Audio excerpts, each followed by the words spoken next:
Welcome to the world of science fiction, where extraordinary tales come to life. Enjoy the journey.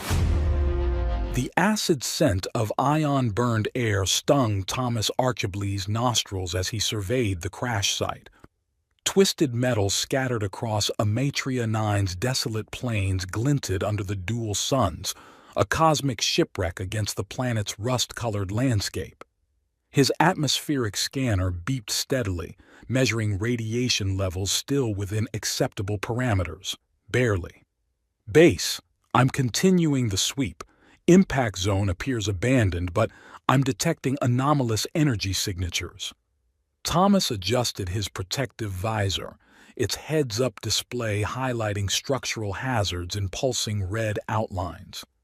"Copy that, Dr. Archibald," crackled the voice of his research station coordinator. "Remember protocol. You've got 40 minutes before the atmospheric shift." Thomas ignored the warning. He'd calculated the weather patterns himself. He had at least 53 minutes, not 40. He stepped over a charred section of hull plating, his boots crunching on crystallized sand. 3 weeks on this remote outpost had taught him that Amatrian authorities were excessive with their safety margins. A faint sound caught his attention, not mechanical, but organic. A whimper. Thomas froze, his trained eyes scanning the wreckage. Movement flickered behind an overturned cargo container. Drawing his multi-tool, he approached cautiously, calculating escape vectors and defensive positions instinctively. "Hello?" he called, keeping his voice steady. "I'm a scientist from Earth. I can help you." The whimpering stopped abruptly. Thomas crouched, peering through a jagged opening in the container. 2 bright blue eyes stared back at him from the shadows. A child's eyes, wide with terror.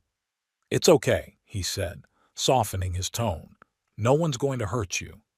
Slowly, a small purple-skinned figure emerged. A girl, no more than 6 years old, with delicate features that instantly registered as non-human yet remarkably humanoid. Her violet skin was smudged with dust, and she clutched a singed, stuffed toy to her chest. "Are you injured?"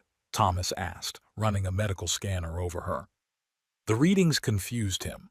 Unfamiliar genetic markers, but clearly showing elevated stress hormones and mild dehydration. The girl said nothing, eyes darting nervously to the horizon, then back to Thomas. "I'm Thomas," he said, kneeling to her level, analytical mind already cataloging details. The quality of her tattered clothing suggested affluence. Her posture indicated formal training in deportment despite her age. Micro-expressions of hypervigilance suggested recent trauma. "What's your name?" he asked. She hesitated, then whispered, "Arena." "Arena," Thomas repeated, smiling. "That's a beautiful name. Where are your parents?" Her small shoulders tensed. "Only have Mama," she said in halting standard, then looked fearfully over her shoulder. Thomas followed her gaze but saw only the empty wasteland. "Is someone after you, Arena?" She nodded almost imperceptibly. "Let's get you somewhere safe," he decided, standing and offering his hand. "My research station has food, water, and medical supplies."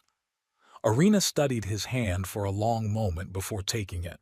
Her small purple fingers felt cool against his skin. "Base, prepare emergency protocols," Thomas calmed. "I'm bringing in a survivor.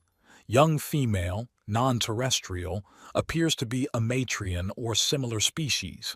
Possible refugee status." As they walked back to his rover, Thomas noticed how Arena constantly scanned their surroundings. Not random vigilance. She had a systematic pattern of observation that struck him as unusually sophisticated for a child. "You're safe now," he assured her. Arena's grip on his hand tightened, but she remained silent. 7 days later, Thomas stared at the Amatrian official across his lab desk, struggling to process what he'd just heard. "That can't possibly be correct," he said, tapping his stylus against his datapad. "I temporarily sheltered an orphan child. How does that translate to legal guardianship under your laws?" Administrator Parfait, a tall Amatrian with silvery skin and elongated features, blinked his three eyes in sequence, their cultural equivalent of a shrug. Statute 9.17K is quite clear, Dr. Archibly. By rescuing the child from disaster and providing sanctuary for more than 3 planetary cycles, you have initiated the Guardian's claim. The law is ancient and fundamental to our society. Thomas glanced through the lab's interior window where Arena sat quietly drawing with a molecular modeling program he'd repurposed as an entertainment device. She'd barely spoken since her arrival, though her nightmares had gradually subsided. His research team had been unable to locate any information about her family or origin. Fine, Thomas conceded. Temporary guardianship. I can accept that responsibility until we locate her mother. Administrator Parfait's expression shifted to something Thomas couldn't quite interpret. Embarrassment, perhaps. That's the second provision of the statute. If the biological parent is located, you are legally required to form a union with them. Thomas choked on his coffee. A what? A union. What your species calls marriage. That's absurd. Thomas stood abruptly, his chair sliding back. I can't be forced to marry a complete stranger because of an archaic law. The energetic family is not a metaphor, Dr. Archibly. It is the foundation of our planetary stability. Parfait touched a small device on his wrist, projecting a holographic document between them. Our scientists have proven that the resonance between child, biological parent, and guardian creates a stabilizing field that affects not just the family unit, but the very fabric of our reality. Thomas pinched the bridge of his nose. Administrator, I'm a geneticist. I deal in empirical evidence and reproducible results. What you're describing sounds like mysticism, not science. Yet you chose to conduct research on Amatria 9, where the quantum field demonstrably responds to emotional bonds. Parfait's tone was maddeningly reasonable. Your very research proposal acknowledged these phenomena as fascinating anomalies to be studied, not as the basis for forced marriages, Thomas countered. The law is the law, Parfait said dryly. Should the biological parent appear, you must form a union or face expulsion from Amatria 9. Your research grant would be terminated, and the child would remain here under state care. Thomas calculated rapidly. 18 months of critical research, thousands of samples, millions in Earth Confederation funding, all jeopardized. Not to mention abandoning Arena, who had only just begun to trust him. And where exactly am I supposed to find this mother? Thomas asked sarcastically. In some cosmic phone directory. The laboratory doors slid open with a pneumatic hiss. Both men turned as a figure stepped through, tall, lithe, and unmistakably feminine. Her skin was a deeper violet than Arena's, almost midnight purple, contrasting dramatically with electric blue eyes that seemed to glow with inner light. She wore a form-fitting black exosuit that accentuated a figure that would be considered perfect by nearly any humanoid standard. Her features were angular but soft, crowned by silver-white hair pulled back in an intricate braid. Thomas's trained eye caught minute details in milliseconds, the microscopic irregularity in her gait suggesting a healed injury, the almost imperceptible tension in her shoulders, the faint scar along her neck partially concealed by her suit's collar. Most telling was the subtle tremor in her fingers as she produced an identification cylinder, nervousness disguised as confidence. "You took my daughter," she said, her voice smooth yet authoritative, with an accent Thomas couldn't place. "Now you take me as well." She extended the cylinder toward him, not Administrator Parfait, a deliberate choice that didn't escape Thomas's notice. Parfait stood immediately, bowing deeply. "Lady Kira, we had no record of your—" "I prefer to speak with the Guardian directly," she interrupted, her eyes never leaving Thomas. Thomas accepted the cylinder, activating its holographic display. Genetic verification confirmed a 99.7% maternal match to Irina, but something about the documentation struck him as peculiar, too perfect, too complete, as if prepared specifically for this moment. "Irina hasn't mentioned you," Thomas said carefully. "We were separated during the transport incident," Kira replied smoothly.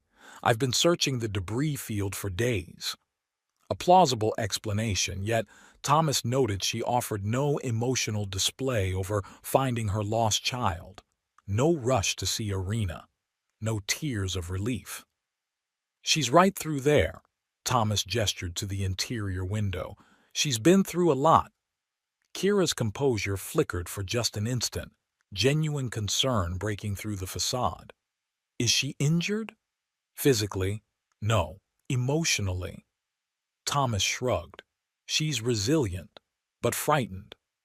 For the first time, Kira's gaze left Thomas to find her daughter through the glass. Something indefinable passed across her face. Pride, relief, and something deeper that Thomas couldn't identify.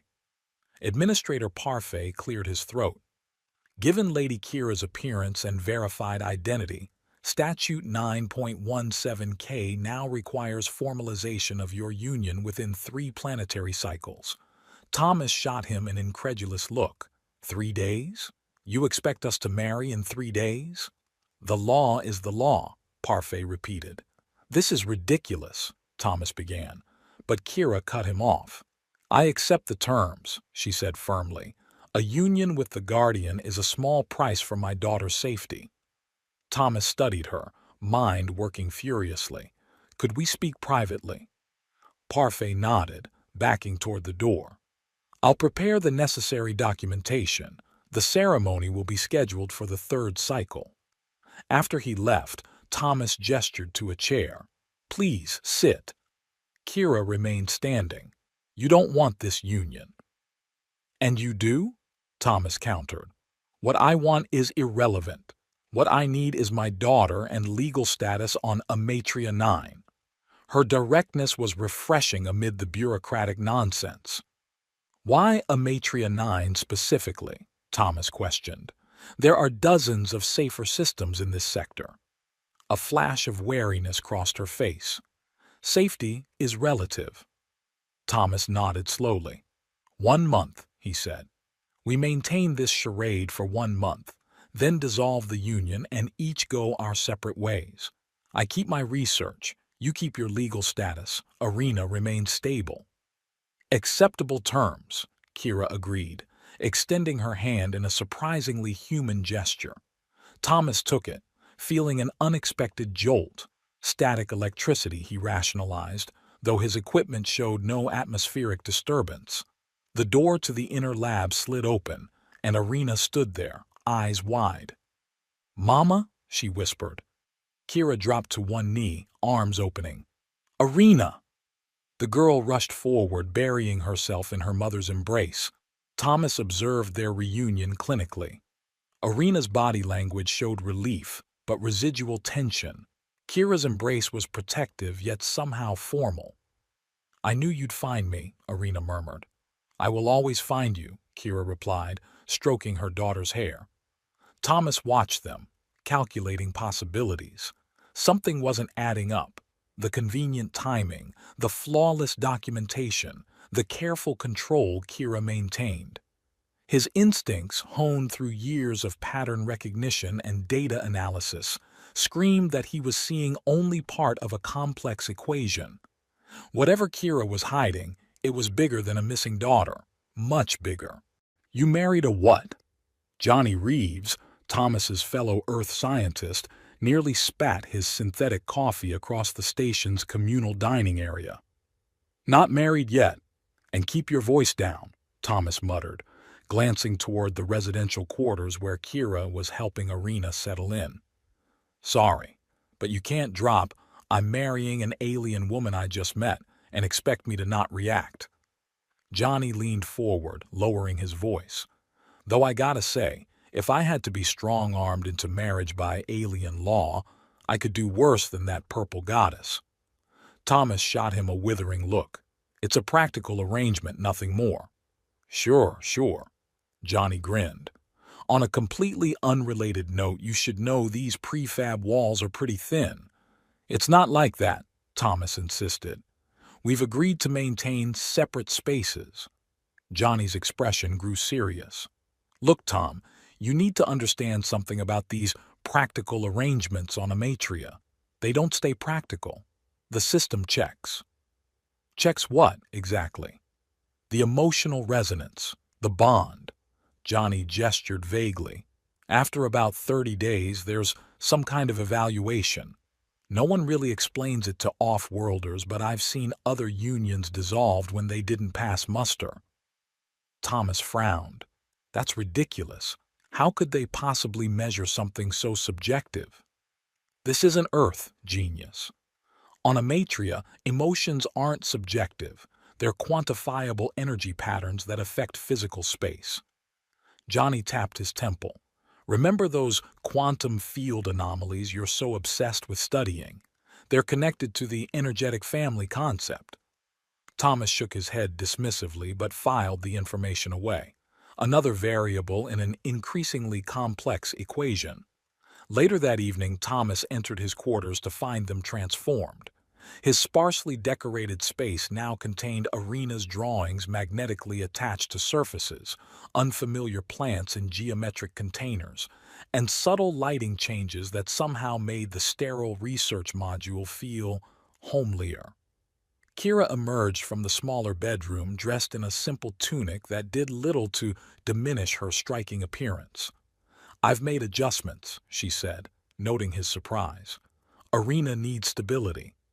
"I see that," Thomas replied, setting down his research tablet. "Administrator Parfait delivered our union documentation. The ceremony is scheduled for the day after tomorrow." Kira nodded. "I'll be ready." An awkward silence stretched between them. "Why me?" Thomas finally asked. "You could have claimed her without involving me." "Amatrian law requires the first guardian to participate in the union." Her answer came too quickly, too smoothly. "There's more to it," Thomas pressed. "You're not an ordinary refugee. Your posture, your speech patterns, even the way you arrange objects, they suggest formal training, military or aristocratic." Kira's eyes narrowed. "You observe too much." "It's what I do," Thomas replied. "Data points tell stories if you know how to read them." "And what story do I tell, Dr. Archibald?" she challenged. "One with significant omissions." He stepped closer. "Who are you running from?" Kira moved toward the door. "You analyze too much," she said coldly. But Thomas caught the flicker of alarm in her eyes. "Some questions are dangerous to ask." The door to Arena's room slid open before Kira could leave. The child stood there in sleep clothes, rubbing her eyes. "Why are you fighting?" she asked sleepily. "We're not fighting, sweetheart," Thomas said gently. "Just getting to know each other." Arena looked between them skeptically. "Real parents hold hands and kiss goodnight." Kira stiffened. "Arena, that's not—" "Why do you sleep in different rooms?" Arena continued, her innocent questions cutting through the adult pretense. "All the other children's parents sleep together." Thomas cleared his throat. "Our arrangement is different." "Because you don't love each other?" Arena's voice wavered. Thomas and Kira exchanged glances, mutual understanding passing between them. The charade needed to be convincing for Arena's sake. "We're still learning about each other," Kira said carefully, moving to Thomas's side. With visible hesitation, she took his hand. Thomas felt that same strange jolt, stronger this time. His environmental sensors registered a momentary power fluctuation throughout the module. "See?" Kira said to Arena. "Now, back to bed." Arena smiled, seemingly satisfied, and allowed herself to be tucked back in. When Kira returned, Thomas was scanning the module's power systems. "Odd," he murmured. "There was a definite energy surge when we touched." Kira withdrew a step. "Static electricity. This planet has unusual atmospheric conditions." That wasn't static, Thomas insisted. And it happened earlier too. Outside the station windows, Thomas noticed the perpetual dust storm that had been raging for days suddenly calming. The timing couldn't be coincidental. The energetic family isn't just cultural, is it? He asked, pieces beginning to align in his analytical mind. It's actually affecting the planetary environment somehow. You're a scientist, Kira said dismissively. Surely you don't believe in mystical connections. I believe in observable phenomena, Thomas countered. And everything on this planet seems designed to push us together. He studied her reaction carefully. What aren't you telling me about Amatria's resonance fields? Before she could answer, a notification chimed. The planet's seasonal weather shift was beginning. The season of closeness, according to local terminology.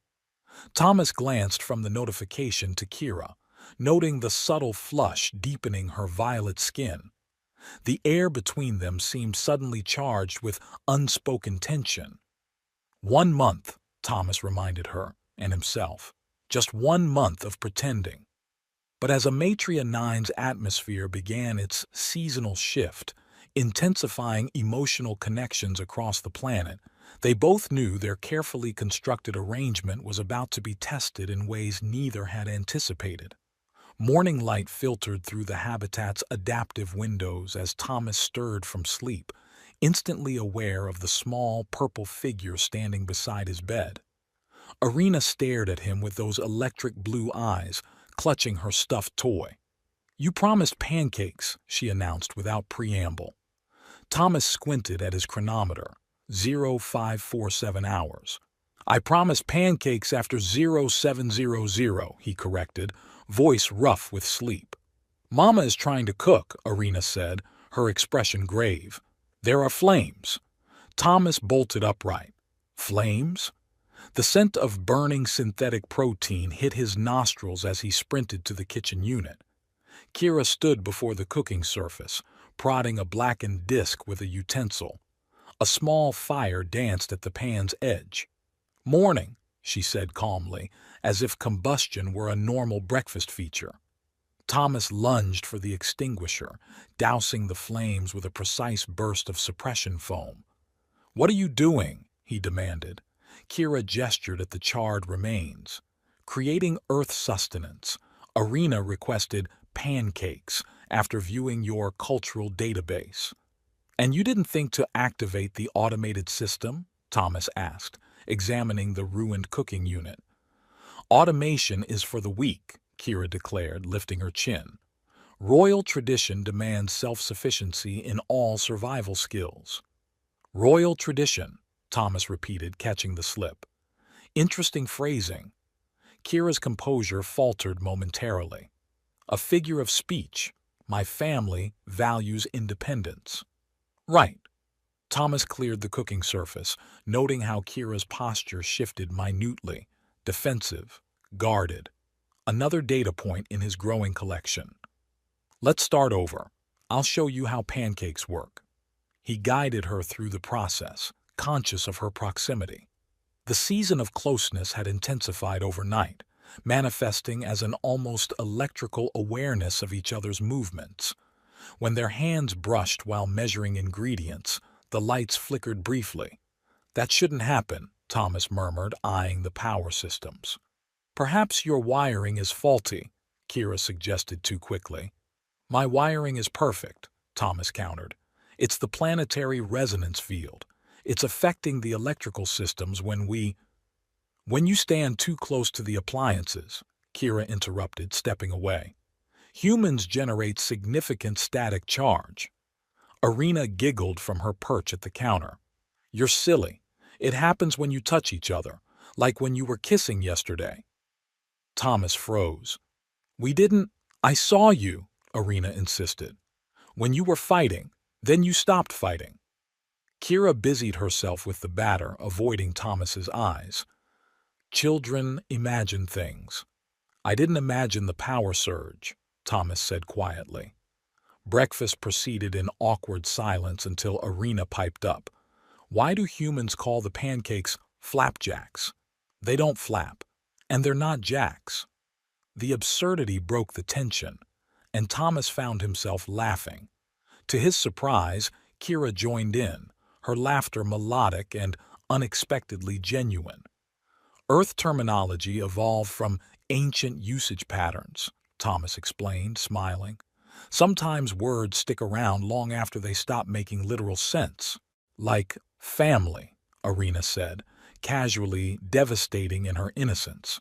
You say we're a family, but you act strange. Other families don't have special rules about not touching. Kira abruptly stood, clearing dishes with mechanical precision.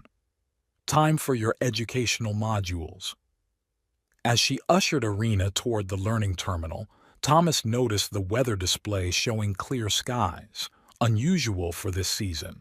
Another correlation with their momentary harmony? He updated his research notes surreptitiously, adding new variables to his growing model of Amatria's resonance phenomena. The days fell into an uneasy rhythm. During daylight cycles, they maintained careful distance, Kira attending to Arena's education, Thomas continuing his research. But nights brought the planet's influence more strongly, making sleep elusive as awareness of each other intensified across the narrow hallway separating their rooms.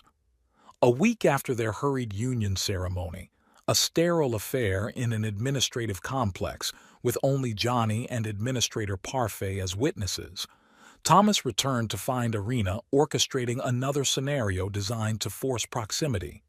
"Family portrait," she announced, brandishing an imaging device.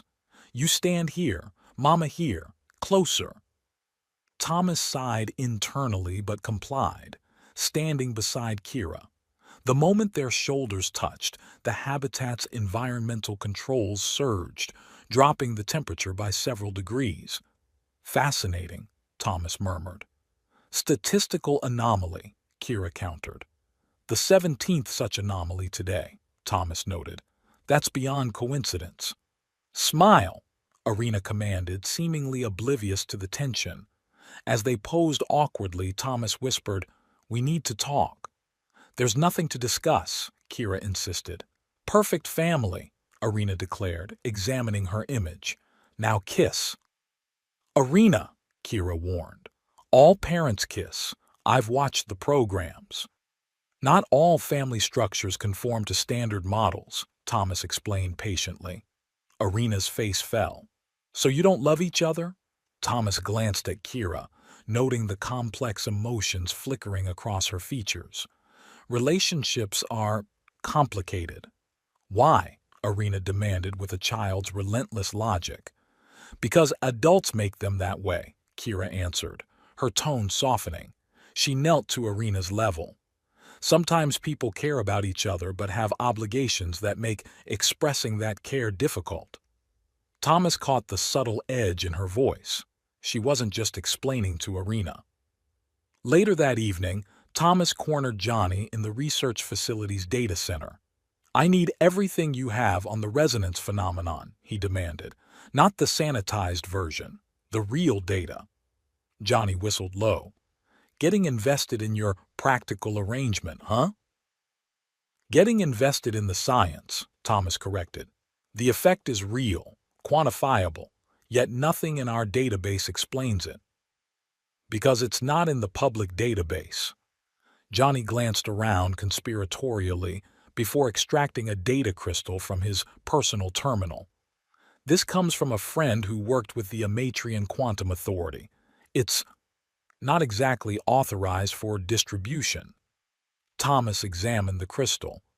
"Why share this now?" Johnny's usual joviality faded. "Because I've seen what happens when off-worlders ignore the resonance. It gets ugly, Tom. Whatever game you and the Purple Goddess are playing, the planet will call your bluff eventually."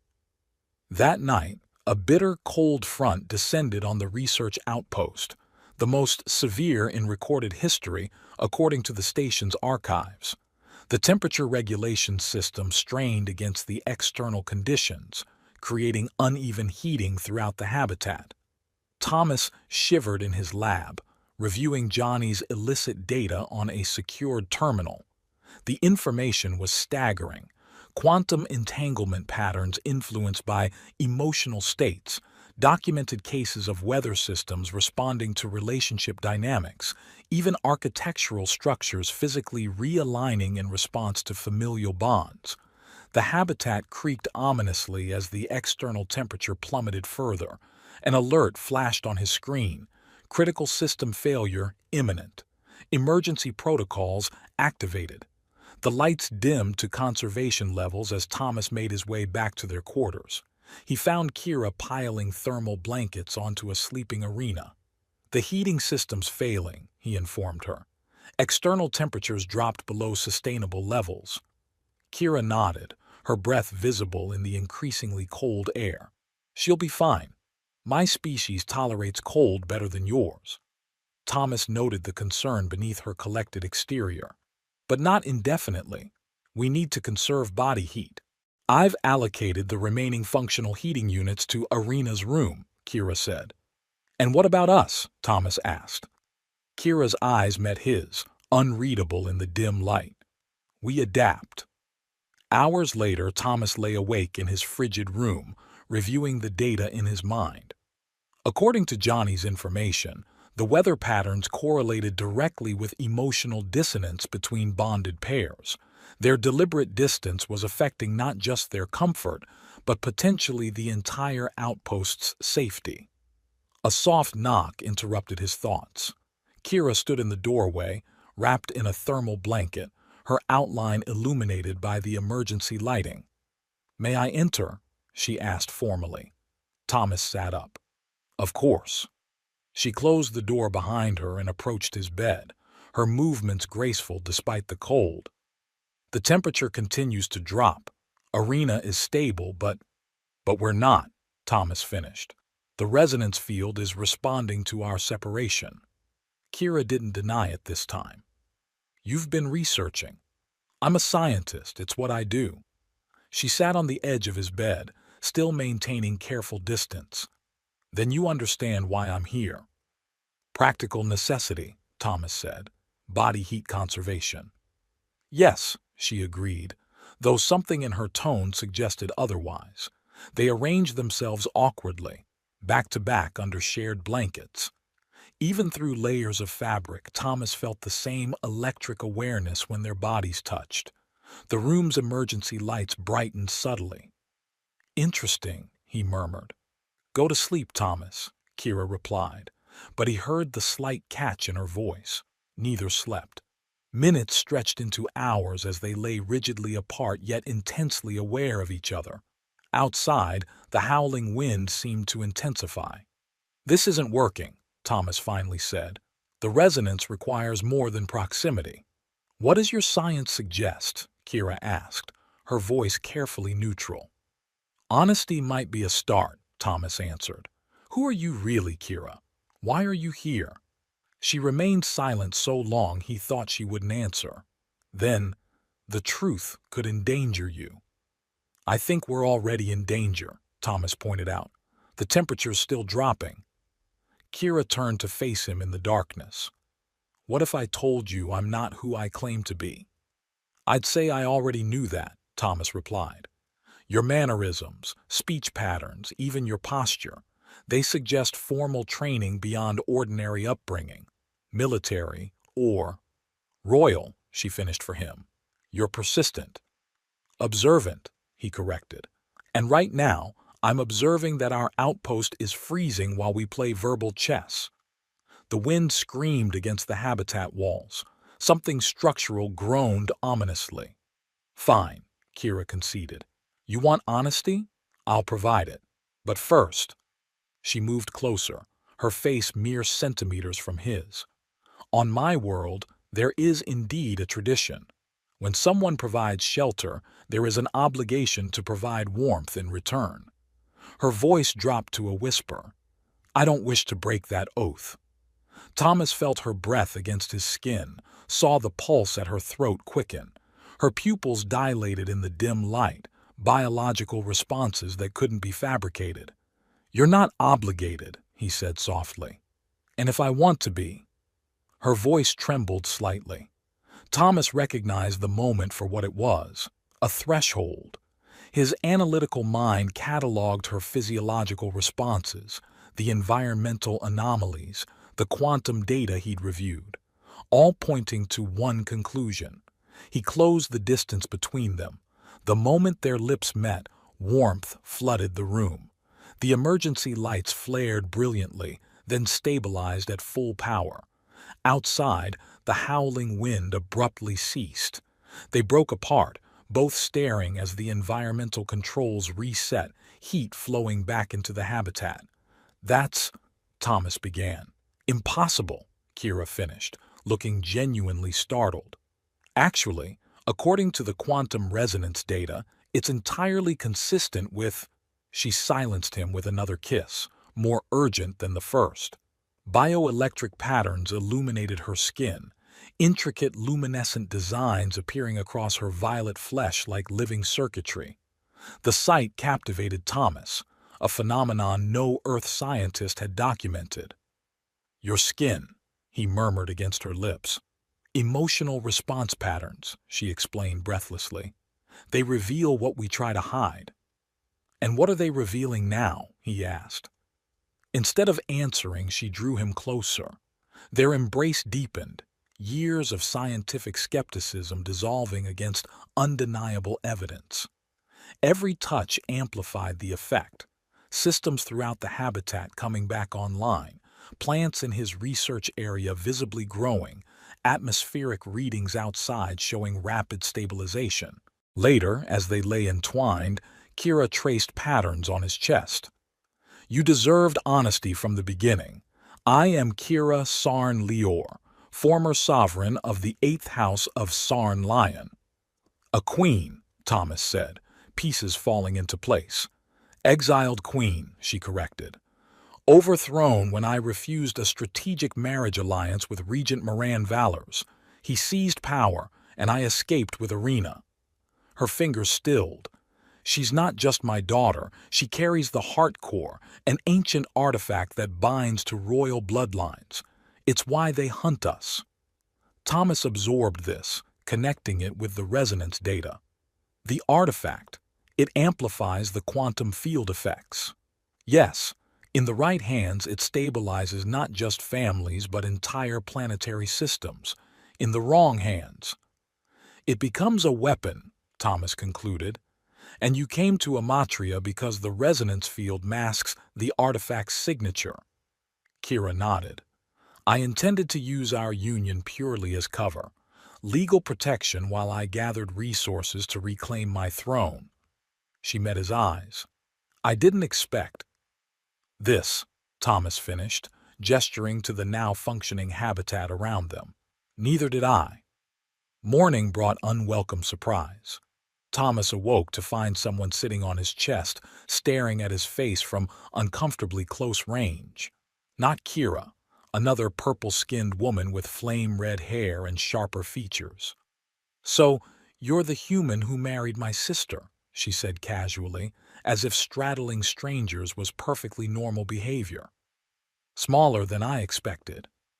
Thomas reacted instinctively, twisting to dislodge the intruder. She countered with practiced ease, pinning him with surprising strength. "Khalida," Kira's voice cut through the struggle. "Release him immediately." The redhead, Khalida, smirked but complied, rolling gracefully to her feet. "Just assessing your mate's reflexes, inadequate but not hopeless." Thomas sat up, assessing the newcomer. Same regal bearing as Kira, but wilder, less controlled. "Your sister, I presume." "Royal Guard Commander Khalida Sarn Lior," she introduced herself with a mock bow, "and I bring most unwelcome news." Her playful demeanor vanished. "Valors has dispatched a hunter, high-grade assassin, biotracker implants. He's already on Amatria." Kira paled. "How long?" "Days, not weeks," Khalida answered grimly. "We need to move." Thomas watched realization transform Kira from the woman who'd shared his bed into a monarch planning for war. She straightened, voice hardening. "Prepare transport options. 3 contingencies minimum." Kalita nodded and departed to make arrangements. Alone again, Kira turned to Thomas. I never intended to bring this danger to you. I think we're well past intentions, Thomas replied, rising to dress. The question is, what do we do now? Before she could answer, the habitat's security system blared. External breach detected. Too late, Kira whispered. He's found us. The habitat's main door exploded inward, showering the room with debris. Thomas lunged for Kira, shielding her as they crashed to the floor. Through the smoke stepped a humanoid figure in adaptive armor, its surface rippling to match the surroundings. Arena, Thomas whispered urgently to Kira. Where is she? Side chamber, Kira breathed, eyes locked on the assassin. The hunter's helmet retracted, revealing gray features stretched over an artificial skeletal structure. Not fully organic, a bioengineered killing machine. His eyes glowed with targeting implants as they locked onto Kira. Queen Sarn Lior, the hunter announced, voice modulated to an inhuman register. Regent Valors sends his regards. He raised a pulse weapon. Thomas calculated trajectories, vulnerabilities, options. The scientific precision that served him in laboratories now mapped a different kind of problem. Arena, he called without taking his eyes off the intruder. Cover your ears and eyes right now. Promise me you'll stay that way until I say it's safe. I promise, came her small voice from the adjacent room. Good girl. Thomas rose slowly, hands raised. Let's be reasonable. This is an Amatrian research outpost, diplomatic territory. The hunter's expression didn't change. Jurisdiction is irrelevant to my contract. Thomas nodded as if considering this point, using the moment to shift his weight. Before you fulfill that contract, a question. Did they enhance your reflexes or just your strength? The hunter tilted his head. Both human, beyond your comprehension. Let's test that theory. Thomas grabbed a kitchen knife from the counter and moved. Years of precision laboratory work had given Thomas extraordinary hand control. The knife flashed across the room, striking a power junction behind the assassin. Sparks cascaded as Thomas dove forward. The hunter fired, but Thomas was no longer there.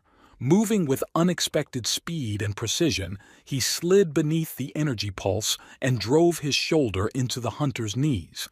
As the assassin staggered, Thomas struck specific nerve clusters with calculated force. Kira and Kalita watched in astonishment as Thomas dismantled the enhanced killer with methodical efficiency.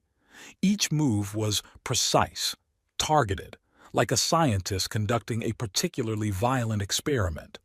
Earth Special Sciences Division, Thomas explained between strikes. Before I became a geneticist. He caught the hunter's arm, redirecting the weapon, specialized in biomechanical countermeasures. The fight ended brutally. The hunter collapsed, neural systems overloaded, knife embedded in a critical junction of his enhanced anatomy. Silence fell. Thomas turned to Kira, blood spattered across his face. You can come out now, Arena. The game is over. Later, as both sons of Amatria 9 descended toward the horizon, Thomas and Kira stood on the habitat's observation balcony. The assassin's remains had been secured for analysis. Arena settled with her aunt. The immediate danger passed. You're not just a scientist, Kira said softly. I am now, Thomas replied.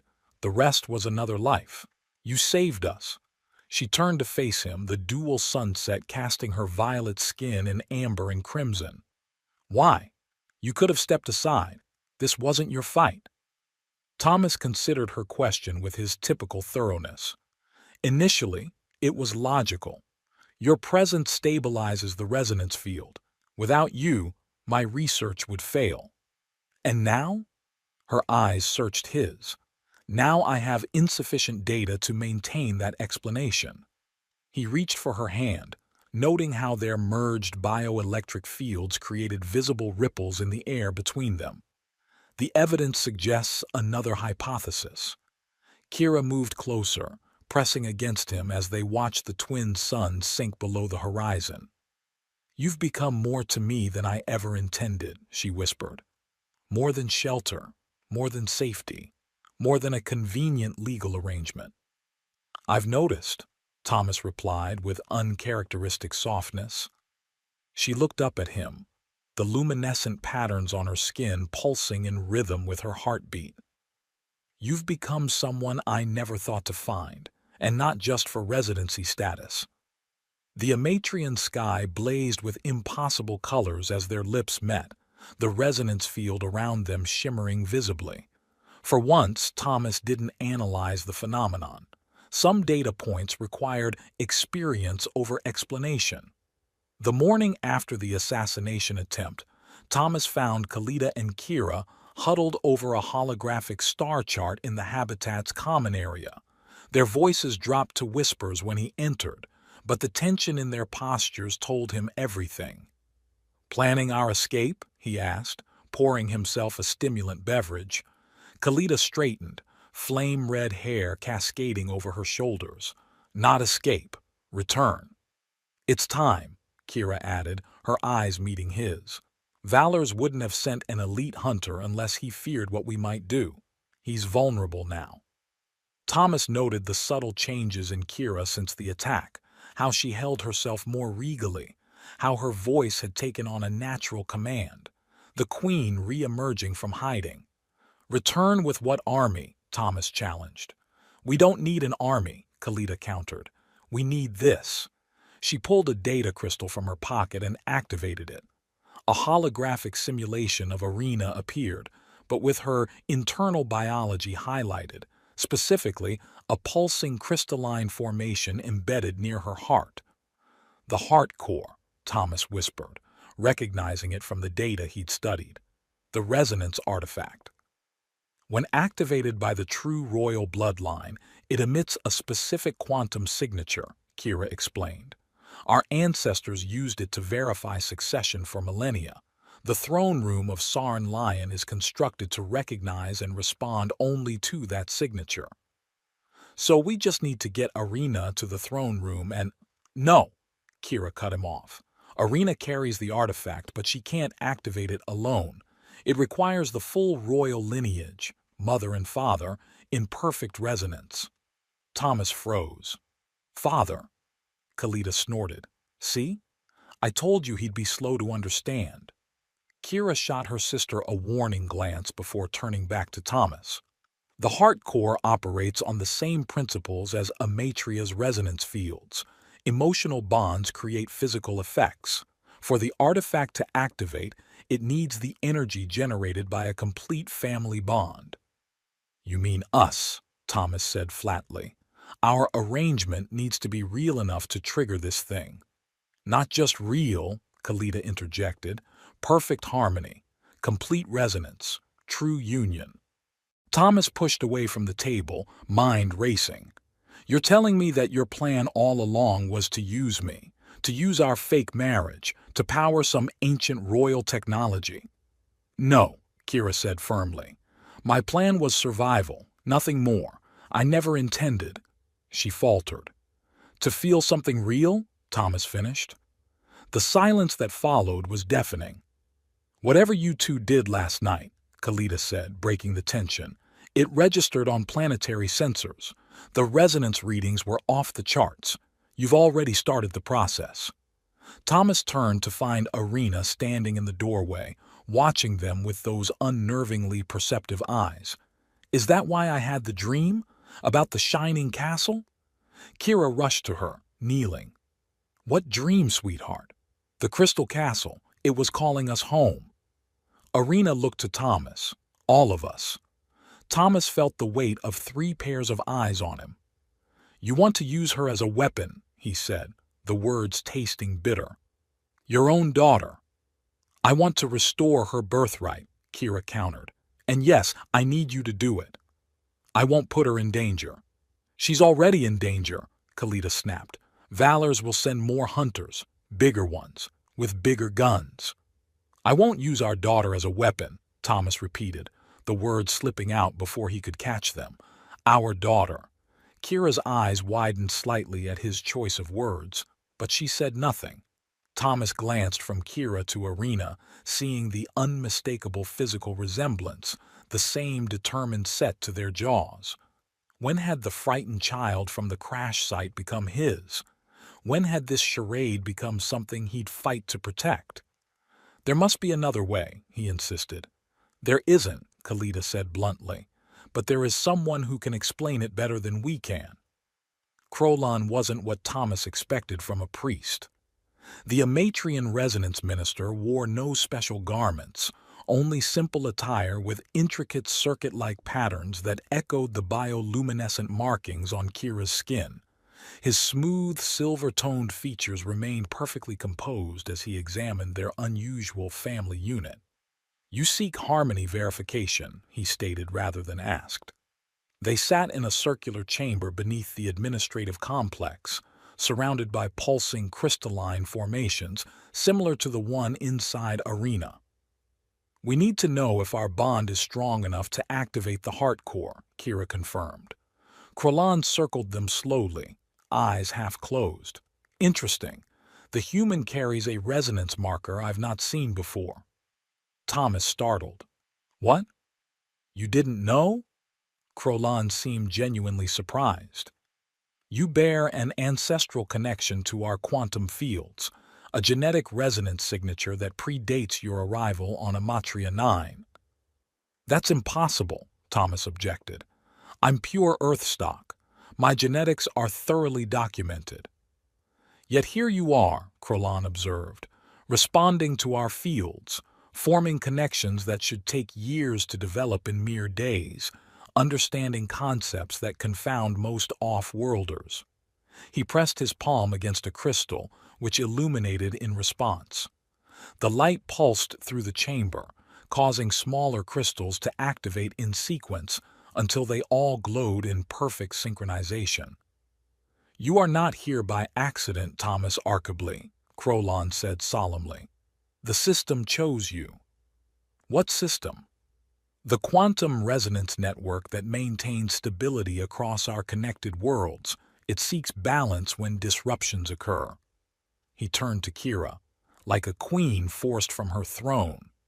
Thomas's analytical mind rebelled against the mystical explanation, but the scientist in him couldn't deny the evidence of his own experience. The weather changes, the power fluctuations, the inexplicable connection he'd formed with Kira and Irina. "The verification ritual will test the true strength of your bond," Krolon continued. "Not just physical attraction or convenient arrangement, but deep quantum entanglement." "And if we fail?" Thomas asked. Krolon's expression darkened. "Catastrophic resonance cascade. In simple terms, you'd tear a hole in the fabric of reality." "Great," Thomas muttered. "No pressure." The ritual chamber changed as Krolon activated the full array. The floor beneath them transformed into a pool of liquid crystal that somehow remained solid enough to stand on. The walls dissolved into a star field that stretched infinitely in all directions. "You will now experience complete neural transparency," Krolon explained. "No thoughts hidden, no emotions concealed. Perfect resonance requires perfect honesty." Thomas felt panic rise. "Wait, I'm not—" But it was too late. The crystal floor beneath them flared, and Thomas felt his consciousness expanding, reaching toward Kira's. Her mind touched his, tentative at first, then more boldly. Images flooded between them, his childhood on Earth isolated and brilliant, her royal upbringing privileged but lonely, his decision to join special sciences, then the guilt that drove him to genetic research instead. Her refusal to marry Valors, the coup, her desperate flight with Irina. Emotions followed, his initial suspicion of her, gradually transforming into fascination, then desire, then something deeper he hardly dared name. Her fear, her pride, her growing trust in him, her surprise at finding connection where she'd sought only shelter. "I never intended to use you," her thoughts came clearly. "At first, yes, but then—" "I know," he responded silently. I see it all now. The star field around them blazed suddenly, coalescing into a dazzling nova of light. Thomas felt something unlock within himself, a dormant capability, a resonance pattern that had always been part of his genetic code but never activated. Extraordinary, Krolon whispered from somewhere distant. The human bears the progenitor's mark. The vision shifted. Thomas saw, they both saw, ancient beings from Earth traveling to Amatria eons ago, sharing genetic material, establishing the resonance network that would one day span multiple worlds.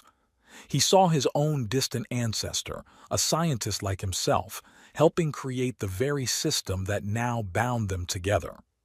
You are part of a larger design, Krolon's voice explained as the vision faded. Both of you. Your meeting was no coincidence.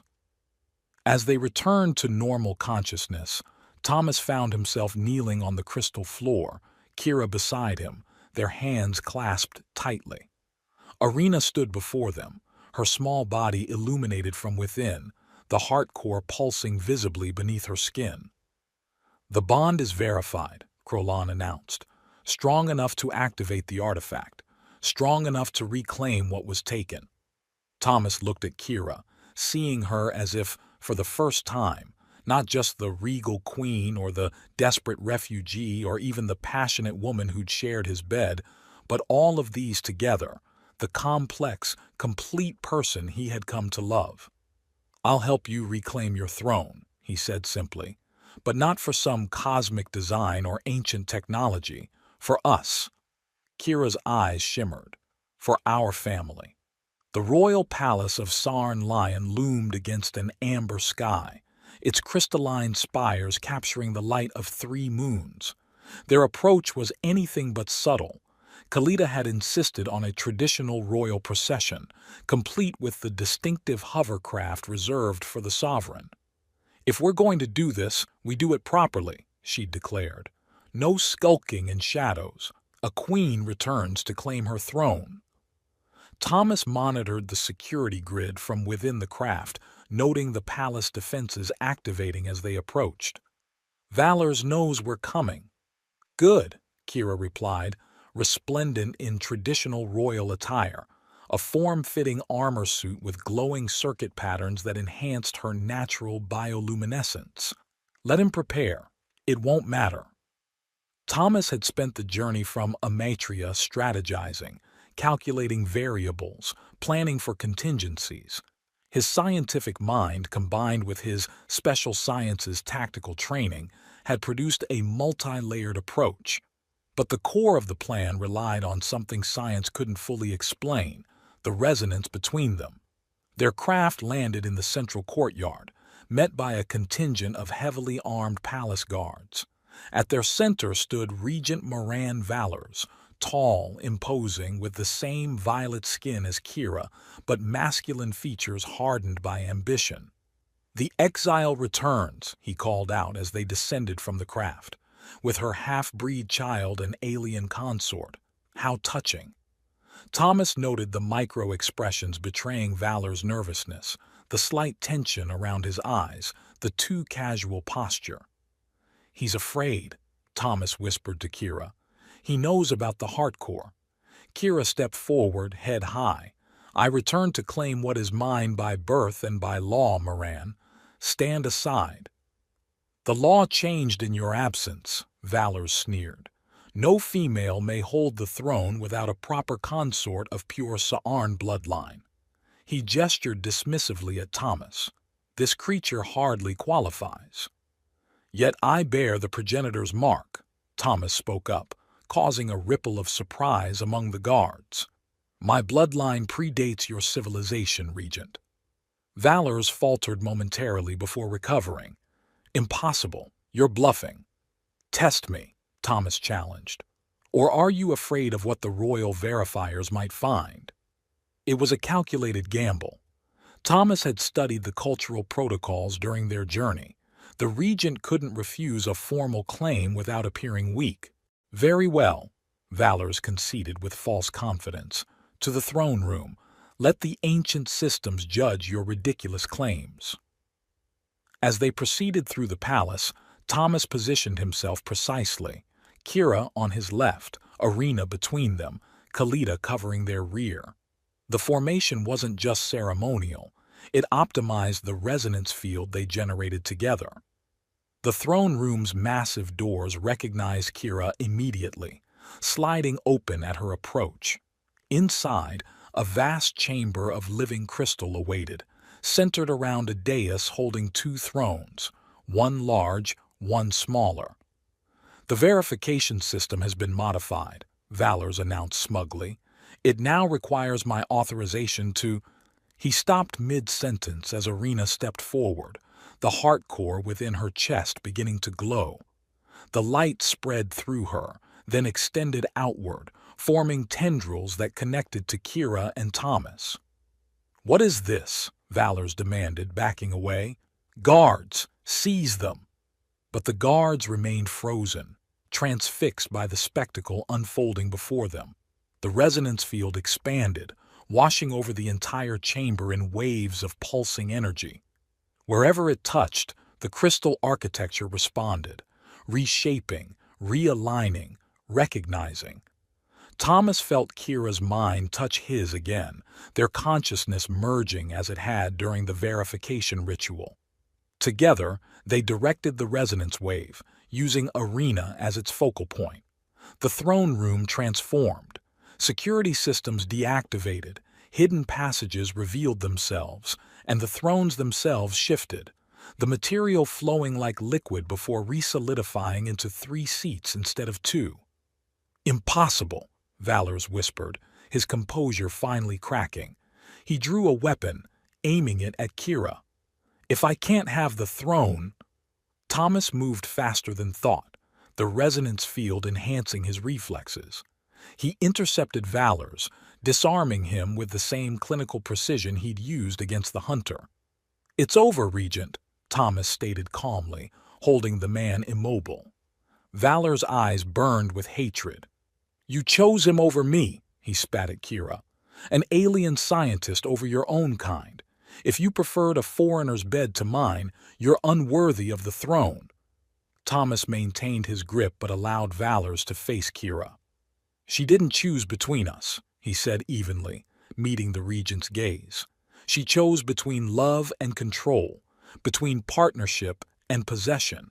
That's her true strength. She understands that power shared isn't power diminished." Kira approached, the resonance field surrounding her like a visible aura of authority. "You never understood our most sacred law, Moran. The throne doesn't demand submission. It demands balance." With a gesture, she summoned palace officials who had been waiting outside the chamber. "Take him away. He will face justice according to our laws."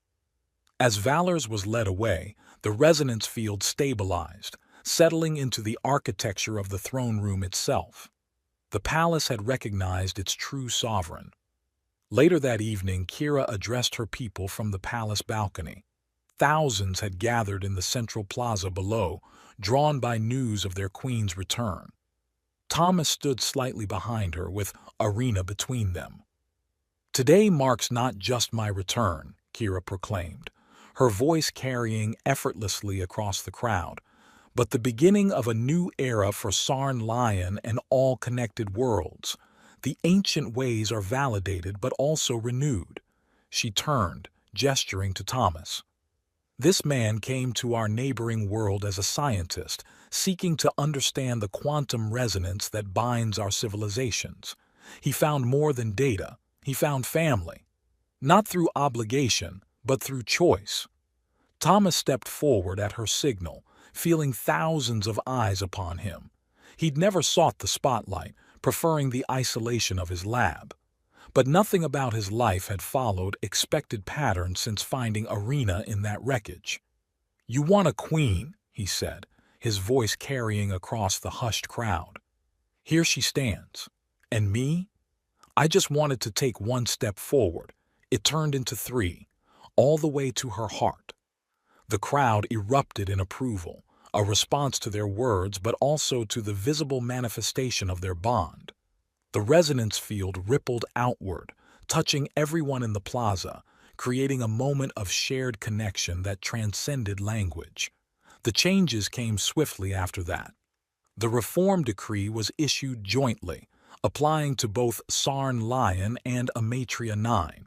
The energetic family remained fundamental, but now based on choice rather than compulsion. Unions formed through genuine bonds, not legal requirements. Thomas established a new research institute dedicated to studying the quantum connections between their worlds, integrating Earth science with the ancient knowledge of Sarn Lion. Kira ruled with wisdom and compassion, her experiences as an exile giving her unique insight into her people's needs. And Arena thrived, no longer just a vessel for an ancient artifact but a child growing up secure in the knowledge that her family, unusual as it might be, was bound by something stronger than law or tradition. In the royal chambers that night, Thomas stood by the window, watching the 3 moons of Sarn Lion create shifting patterns of light across the crystal city. The scientist in him still marveled at the quantum principles underlying everything he'd experienced, the measurable effects of emotional bonds, the biological technology that responded to consciousness itself. Warm arms encircled him from behind as Kira joined him at the window. "Analyzing again?" she murmured against his ear. "I can practically hear your brain calculating variables." Thomas smiled. "Old habits. There's still so much to understand about the resonance network." "We have time," she reminded him, turning him to face her.